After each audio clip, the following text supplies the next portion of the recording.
உலக புகழ்பெற்ற மருத்துவர் டாக்டர் தணிகாச்சலம் அவர்களிடம் அழைத்து சென்று அவருக்கு அறுவை சிகிச்சை இருதயத்திலே நடத்த செய்து அதன் பிறகும் அவர் இந்த இயக்கத்துக்காக தொடர்ந்து பணியாற்றுவதை நான் பெருமையாக கருதிய நேரத்தில் ஒரு நிர்வாக குழுவிலும் பொதுக்குழுவிலும் அவர் பேசும்போது எனக்கு இந்த உயிர் இந்த உடலிலே தங்கி இருக்கிறது என்று சொன்னால் அதற்கு காரணம் கழகத்தின் பொதுச் செயலாளர் வைகோ.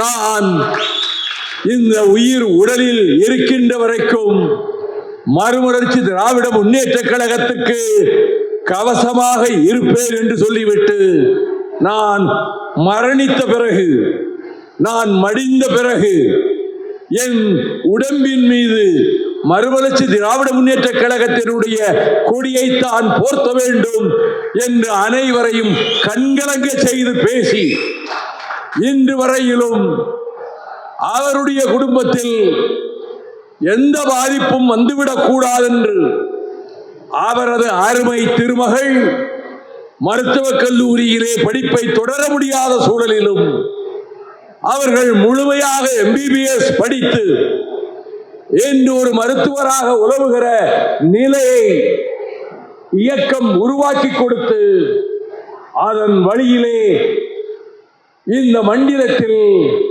எனக்கு பக்கத்துடையாக இருக்கின்ற ஆர்வீர் சகோதரர் செஞ்சி AK மணி அவர்களே,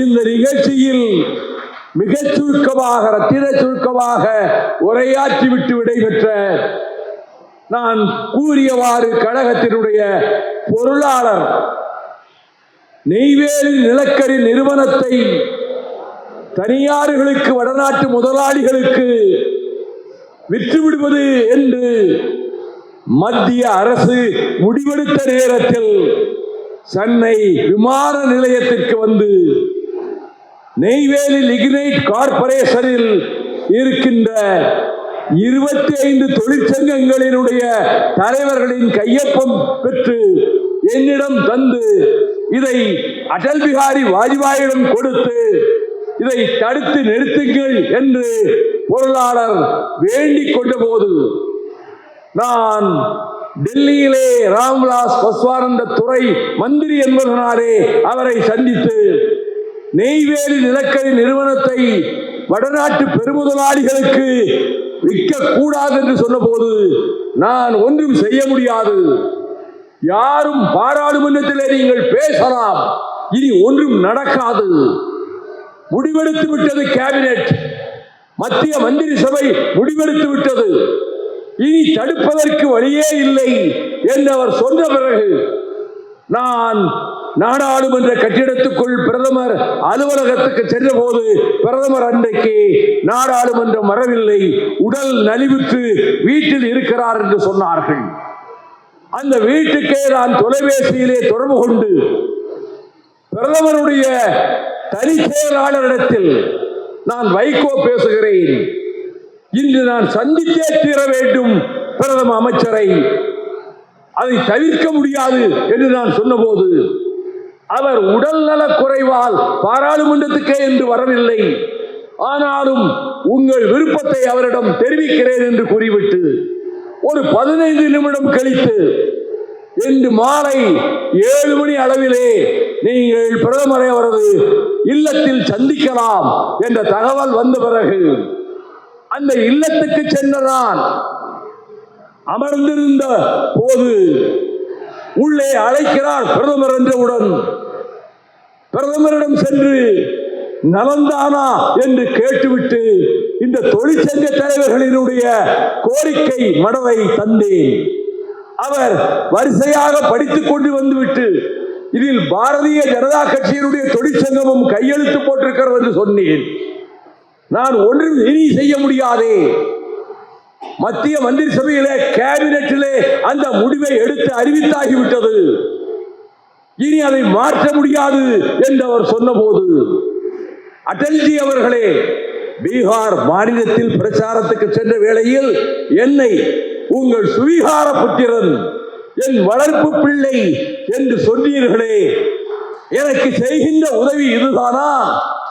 நான் திராவிட இயக்கத்திலே கிட்டத்தட்ட 35 ஆண்டுகளுக்கு மேல் பாடுபட்டு விட்டேன். இந்த கட்டத்தில் வைகோ தமிழ்நாட்டுக்கு என்ன செய்தான் என்ற கேள்வி வருகிற போது தீங்கை தடுத்து நிறுத்தினான், வருகின்ற தமிழ்நாட்டுக்கு நஷ்டத்தை தடுத்து நிறுத்தினான் என்ற பெயர் எனக்கு கிடைத்தால் நான் இன்னும் நெஞ்சை நிமிர்த்து தலையை உயர்த்தி வீதிகளிலே தமிழ்நாட்டில் நடக்க முடியும். இதை நீங்கள் எனக்காக செய்யக்கூடாதா என்று கேட்டபோது 2 நிமிடம் மௌனமாக இருந்துவிட்டு யோசித்து, I agree. NLC will not be privatized. தனியார் மயம் ஆக்கப்படாது, முடிவை நான் மாற்றிக்கொண்டேன் என்றார். இதை நான் பத்திரிகைகளுக்கு தெரிவிக்கலாமா என்ற போது, இங்கிருந்தே தெரிவியுங்கள் என்றார்.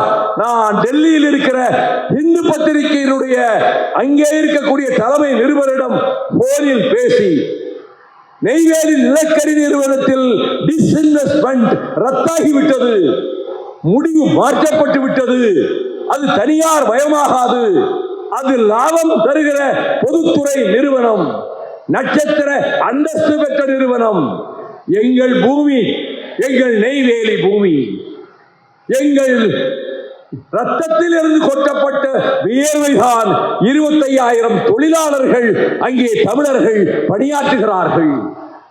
இந்த முடிவை மாற்றிக்கொண்டு விட்டேன் என்று பிரதமர் என்னிடம் தெரிவித்து விட்டார். எங்கே இருந்து சொல்கிறீர்கள்? அவருக்கு பக்கத்தில் இருந்து கொண்டுதான் நான் சொல்லுகிறேன் என்றவுடன் இந்த பத்திரிகை மறுநாள் முதல் பக்கத்தில் கட்டம் கட்டி NLC will not be privatized. Prime Minister has assured Vaiko என்று செய்தியை போட்டிருந்தார்.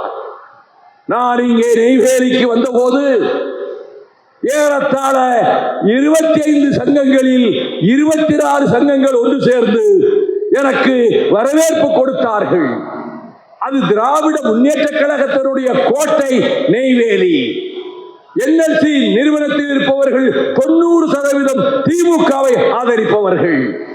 ஆனால் நான் ராமலிங்கம் அவர்களை வேட்பாளராக நிறுத்திய போது அவருக்கு எதிர்பாராத விதமாக அவர் தோல்வியடைந்தாலும் நெய்வேலியில் அவருக்கு கிடைத்த வாக்குகள் திராவிட முன்னேற்ற கழகத்துக்கு போட்ட வாக்குகளை விட அதிக வாக்குகள் என்ற நன்றி உணர்வோடு அந்த நெய்வேலி நிலக்கரி நிறுவனத்தை தமிழகத்திலே தக்க வைத்த தகுதியுடையவன் என்ற பெருமையோடு இங்கே வந்திருக்கிற நேரத்தில் நான் முதலில் சொன்னதை போல இந்த நிகழ்ச்சியில் கள்ளக்குறிச்சி மாவட்ட செயலாளர் தம்பி ஜெய்சங்கர், கடலூர் கிழக்கு மாவட்ட செயலாளர் கடலூர் தெற்கு மாவட்ட செயலாளர் என்னுடைய அருமை சகோதரர் குணசேகரன், கடலூர் மேற்கு மாவட்ட செயலாளர் அன்புமிக்க சகோதரர் பிச்சை, புதுவை மாநில அமைப்பாளர் கழகத்துக்கு புத்துயிர் வழங்கிக் கொண்டிருக்கக்கூடிய என்னுடைய அன்பு சகோதரர் ஹேமா பாண்டுரங்கன், இங்கே தொகுத்து வழங்கிய நான் தொடரே சொல்லதை போல தந்தை பெரியாரின் பெயரை தாங்கி இருக்கிற சகோதரர், இன்னும் இதிலே நூற்றுக்கணக்கான பெயர்கள் இருக்கின்றன. அத்தனையும் வாசிக்க முடியாது. இப்பொழுதே கொஞ்சம் பேர் இங்கே பொறுமையோடு உட்காராமல் வெளியில் போய் நின்று கொண்டிருக்கிறார்கள். இதுவா நீங்கள் கட்சிக்கு செய்கின்ற சேவை?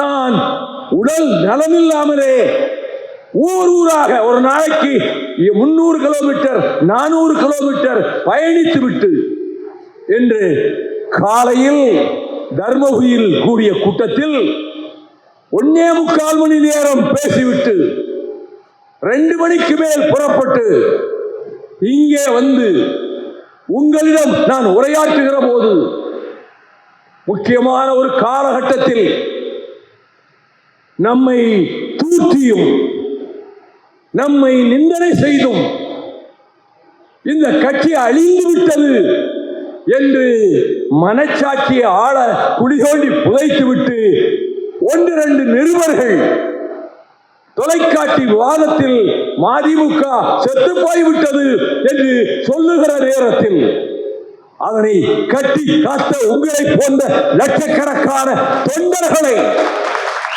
நீங்கள் கவலைப்படாதீர்கள். இந்த இயக்கம் எத்தனையோ நிலைமைகளை தாண்டி வந்திருக்கிறது, கடந்து வந்திருக்கிறது. 1 2 துரோகங்கள் எனக்கு புதியவை அல்ல. எத்தனையோ துரோகங்கள் இந்த கட்சியின் அவைத் தலைவரை, இந்த கட்சியிலே பிறகு வந்து அவைத் தலைவரானவரை, இந்த இயக்கத்திலே துணை பொதுச் செயலாளராக கெடித நதிக்கரையில் என் கொடிதான் பறக்கிறது என்று மார்தட்டி பேசிய செஞ்சி ராமச்சந்திரன் உட்பட அவர்களை நான் உயர்ந்த பதவிகளிலே உட்கார வைத்து கேபினட் அமைச்சர் என்ற அந்தஸ்தை கண்ணப்பனுக்கும் நிதி அமைச்சர் என்ற இணையமைச்சர் பெருமையை செஞ்சியார் அவர்களுக்கும் நான் போராடி பெற்றுக் கொடுத்த பிறகும் என்னை அமைச்சர் ஆக வருங்கள் என்ற போது ஒரு காலம் நான் அமைச்சராக மாட்டேன், ஏற்றுக்கொள்ளவும் மாட்டேன் என்று சொல்லிவிட்டு என் சகோதரர்கள் 2 பேருக்கு நீங்கள் அமைச்சர் பதவி தாருங்கள் என்று அவர்களுக்கு பெற்று தந்திருந்தும் நான் புடா சிறைவாசியாக வேலூர் மத்திய சிறையிலே அடைபட்டு கிடந்த போது அந்த 2 பேருமே வெளிநாட்டு சுற்றுப்பயணங்களை மேற்கொண்டு அமைச்சர் பதவியிலே இருந்து கொண்டு நான் சிக்காகோவிலே இருந்து விமானத்திலே நெல்சன் மண்டேலாவினுடைய வரலாற்றை படித்துக் கொண்டே வந்து மும்பை விமான நிலையத்தை அடைந்த போது என்னிடம் வந்து சொன்னார்கள், உங்களை காண்பதற்கு மத்திய அமைச்சரவையில் இருக்கிற 2 அமைச்சர்கள் காத்துக் கொண்டிருக்கிறார்கள், அவர்கள் 2 பேரை மட்டும் உங்களை சந்திக்க உள்ளே அனுப்புகிறோம், இப்போது நீங்கள் வெளியே போக முடியாது என்று சொன்னபோது நான் ஆவலோடு காத்திருந்து அவர்கள் 2 பேரையும் நான் நன்றி சொல்லி வரவேற்ற போது அவர்கள் சொன்னார்கள், நம்முடைய மறுமலர்ச்சி திராவிட முன்னேற்ற கழகம் நாளை மறுநாள் கைது செய்யப்பட்ட மதிமுக தோழர்களை விடுதலை செய்ய வேண்டும் என்று நாடெங்கும் மறியல் போராட்டத்தை அறிவித்திருக்கிறார்கள். அதற்கு என்ன என்று கேட்டேன். சிறைச்சாலையிலே போடுவார்கள், எப்பொழுது விடுதலை என்று தெரியாது, நம் தொண்டர்கள் ஏன் கஷ்டப்பட வேண்டும், நீங்கள் இங்கிருந்து ஒரு அறிக்கை கொடுங்கள், உங்கள் மறியல் போராட்டத்தை ரத்து செய்துவிட்டு நீங்கள் போராட்டத்திலே ஈடுபட வேண்டாம் என்று இங்கிருந்து நீங்கள் இன்று இரவு அல்லது நாளை காலையில் ஒரு அறிக்கை கொடுத்தால் இந்த நிலைமையை மாற்றிவிடலாம், போராட்டம் தேவையில்லை என்று முடிவெடுக்கலாம் என்ற போது நெஞ்சம் அதிர்ந்தனா. என் இருதயத்திலே ஈட்டி வாச்சியதை போல இந்த 2 மந்திரிகளும் வந்து நம் லட்சக்கணக்கான தொண்டர்கள் சிறைக்கு செல்ல தயாராக இருக்கிற போது அது கூடாது என்று என்னை மூலம் அறிக்கை விட சொல்லுகிறார்களே. நான் சொன்னேன், சிறையில் அடைத்தால் என்ன, பிணையில் ஜாமீனில் வெளியே 10 நாட்களிலே வரலாம், 15 நாட்களிலே வரலாம், வருடக்கணக்கில் சிறையில் வைத்திருக்க போகிறார்கள். இதை சொல்வதற்காகவா என்னை பார்க்க விமான நிலையத்திற்கு வந்தீர்கள்?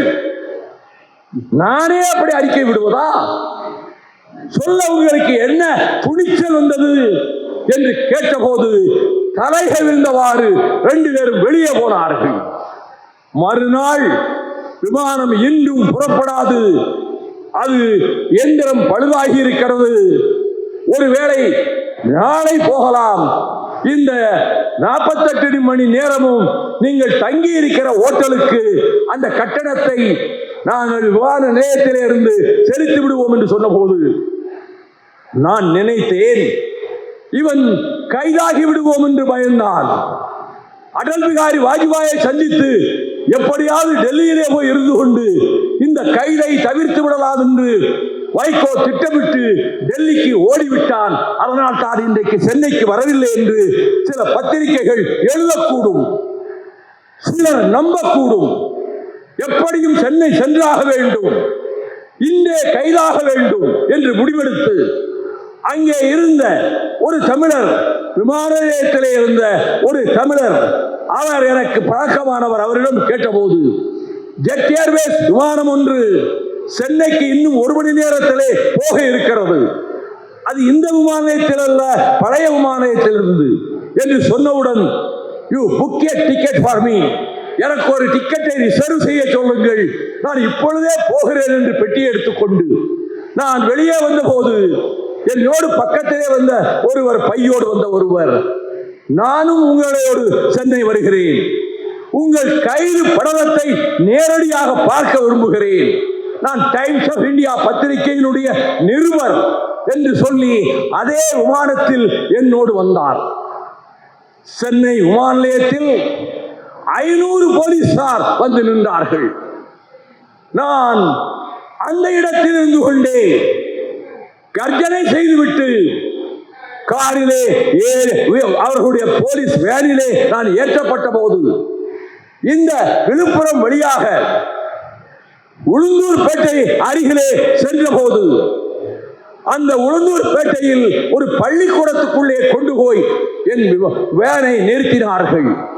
இரவு சிற்றுண்டி போலீஸ் அதிகாரிகள் வாங்கி வந்தார்கள்.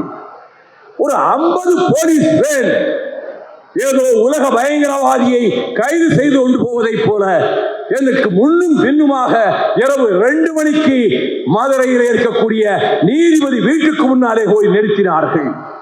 நீதிபதி அந்த 2 மணிக்கு வாசலுக்கு வந்து என்னை பார்த்து 15 நாள் ஜுடிஷியல் கஸ்டடி ரிமாண்ட் செய்வதற்கு நான் தீர்ப்பளிக்கிறேன் என்று சொன்னார். என்னை மதுரை சிறைச்சாலைக்கு முன்னாலே கொண்டு போய் நிறுத்தினார்கள். ஐஜி வந்தார். உங்களை வேலூர் சிறையிலே அடைக்க முடிவு செய்திருக்கிறோம், பிறகு ஏன் இங்கே வந்தீர்கள் என்று கேட்டேன். டயர்டாகிவிட்டார்கள் கான்ஸ்டபிள்கள், போலீசார் களைப்படைந்து விட்டார்கள், நாளை காலையில் உங்களை வேலூருக்கு கூட்டிக் கொண்டு போகிறோம், இன்று இரவு மதுரை சிறையிலே உங்களை அடைத்து விடுகிறோம் என்று சொன்னார்கள். நான் அவர்களிடம் கேட்டேன், சிக்காகோவிலே இருந்து 18 மணி நேரம் விமானத்திலே பயணித்து தூங்காமல் புத்தகம் வாசித்துக் கொண்டிருந்து விட்டு இரவோடு இரவாக என்னை வேனிலே கொண்டு வந்து மதுரையில் நிறுத்தியிருக்கிறீர்களே, இந்த மதுரை சிறையிலேயே என்னை அடைப்பதாக இருந்தால் உள்ளே கொண்டு போங்கள், நாளை காலையில் வேலூருக்கு என்னை கொண்டு போவதாக இருந்தால் இப்பொழுது இந்த வேனை விட்டு வைகோ இறங்க மாட்டான், நீங்கள் வேண்டுமானால் என்னை அடித்து மிதித்து என்னை தூக்கி கொண்டு போய் உள்ளே போடுங்கள், இந்த வேனை விட்டு நான் இறங்க மாட்டேன், நான் சொன்னதுதான் என்ற போது அந்த ஐஜி சென்னைக்கு தொடர்பு கொண்டு அவர் பிடிவாதமாக பேசுகிறார். நாங்கள் என்ன செய்வது என்று கேட்க, சென்னையிலிருந்து அப்படியானால் இப்பொழுது இரவிலேயே அவரை திருச்சி வரை கொண்டு சென்று திருச்சியிலிருந்து அப்படியே வேலூருக்கு கொண்டு போங்கள் என்று சொன்னார்கள். என்னை திருச்சிக்கு அழைத்து கொண்டு வந்தார்கள். விடியற்காலை பொழுது விடுவதற்கு சற்று நேரம் இருக்கிறது. டிஎஸ்பி அங்கே இருந்த பரவேசம் அவர்கள் என் மீது மிகுந்த பற்று கொண்டவர். அவர் அங்கே வந்து எனது சகோதரன் 32 ஆண்டுகளாக எனக்கு உயிர் நகமும் சதையுமாக என் சகோதரன் அடைக்கலம் அவர்களை உள்ளே அழைத்து கொண்டு வந்து எனக்கு காலை சிற்றுண்டி பூரி கிழங்கும் வடையும் வாங்கி கொண்டு வந்து கொடுத்து, நீங்கள் குளித்து நீராடி விட்டு இந்த சிற்றுண்டியை அருந்துங்கள், அதற்கு பிறகு வேலூருக்கு போகலாம் என்று வேலூரில் பகல் 2 மணிக்கு என்னை கொண்டு போய் நிறுத்தினார்கள்.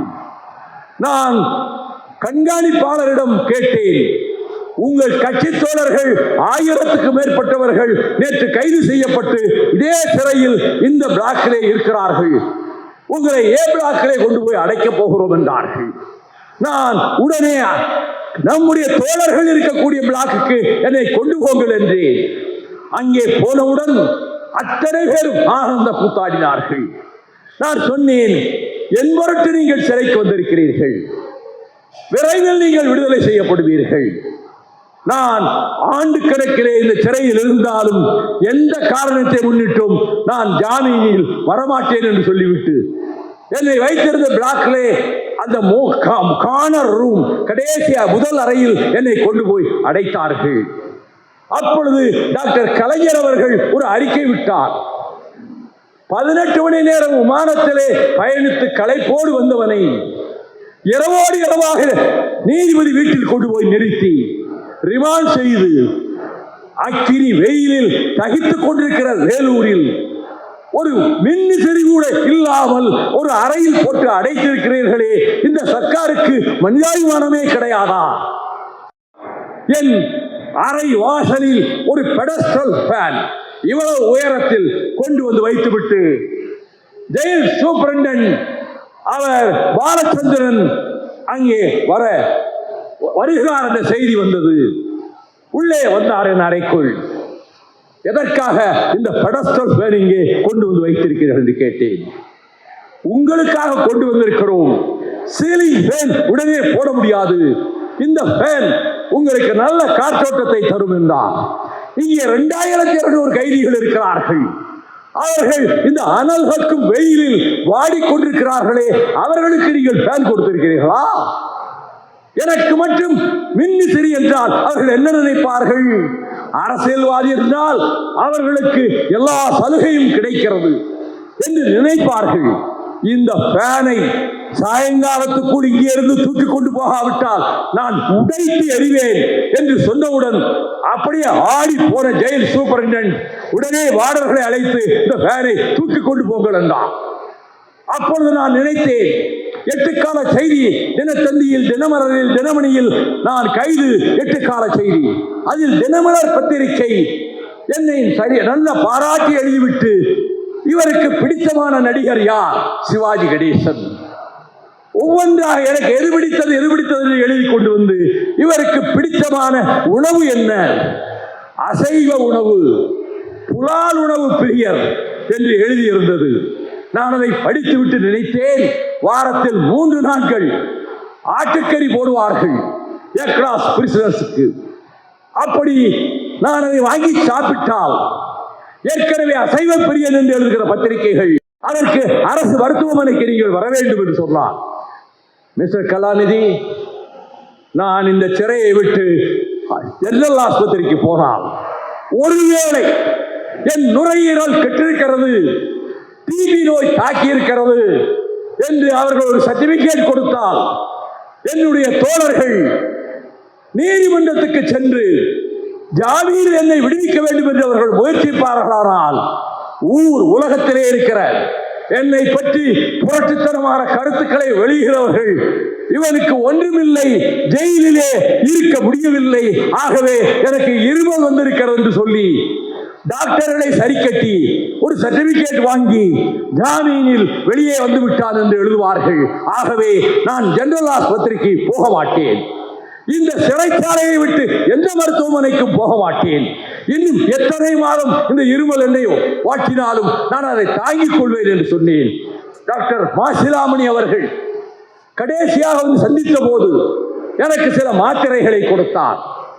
அதை சாப்பிட்ட 3ஆம் நாள் இருமல் நின்று விட்டது. நான் எதற்காக அந்த முடிவெடுத்தேன்? தெருவிலே போகிறவன் என்னை கேலி செய்கிற போது, இந்த இயக்கத்தின் ஜீவ நாடியான உங்களை போன்ற தொண்டர்கள் தலைகளிலிருந்து வருத்தப்படுவீர்கள் என்பதற்காக அந்த முடிவிலே நான் உறுதியாக இருந்தேன். இயக்க தொண்டர்களை நான் மனித தெய்வங்களாக நினைப்பதற்கு காரணம், அவர்களால் இந்த கட்சியை இந்த 31 ஆண்டுகளாக காப்பாற்றிக் கொண்டு வருகிறார்கள். உங்களை போன்ற லட்சக்கணக்கான தொண்டர்கள், இதே 2 பேர், நான் பெரிதும் மதித்த அவைத்தலைவரும், நான் பெரிதும் மதித்த செஞ்சியாரும் எல்ஜியும்